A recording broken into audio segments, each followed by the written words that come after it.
because the things you deal with every day are not what normal people deal with. I'm Bernadette Helton. I live in Chattanooga, Tennessee, and I'm an ER physician. The ER is kind of like the screening room or the entryway, and the biggest thing is triage: who's sick, who's not sick. If you're not sick, we do our best to help you with your problem. You know, if you need to be admitted to the hospital, we start the workup, try to figure out what's going on, or at least kind of mainstream it to figure out who you need to see and who you need to be admitted to. Every day is something new. You even run into stuff you've never seen before, and it's like, how have I not seen this in 8 years, and what do I do? In school, everything is textbook. In real life, nothing ever follows the textbook. So you'll think it's one thing and it's something else, or you have to do a major procedure like a chest tube or intubate someone. You have to ask yourself, is this actually what they need done? Am I harming this patient? Am I doing it right? I love the fast pace, and I love meeting so many people per day and just treating so many different things. You don't ever have to focus on just one thing. There's always something new.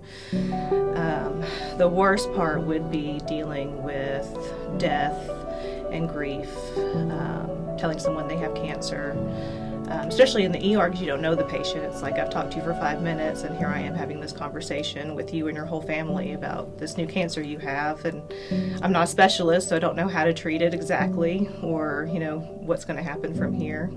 So that's kind of hard and frustrating. Sometimes you can't cope, you just have to keep on going with your day. I had a 27-year-old die about a month ago. Just came in coding and we could never figure it out. We worked on him for an hour, and everybody just cries and cries, and you try to suck it up before you go in the next room to talk about whatever the next patient is there for. Just try walk in every day trying to be in a good mood.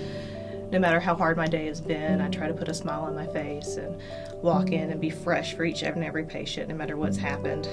Because that's what the job is about, is taking care and serving people. Is ultimately why most people become physicians, is to serve others. I probably doubt myself every other day. You just can't predict what's going to happen, especially when a patient comes in and they're unconscious and they can't tell you anything. And you always have to go back, and you just find yourself a week later opening up their charts and kind of frantically like, did I do the right thing? How are they? What should I have done differently? It's an ongoing process. The ER is just crazy. People coming in with, you know, they say they're pregnant and you rush them off to L&D and they're not actually pregnant. Or there's several times, you know, the cops get called and there's like cops and, you know, there's patients in the hallway and children, and there's someone just, you know, yelling at the cops and just a standoff going on. It's just crazy 24/7. Every day is an accomplishment. You just look back and how hard you've worked and what you've done. Every life you save, every life you don't save, but you talk to the family and got through it. Every day is just an accomplishment. I think people have a big misconception thinking that we're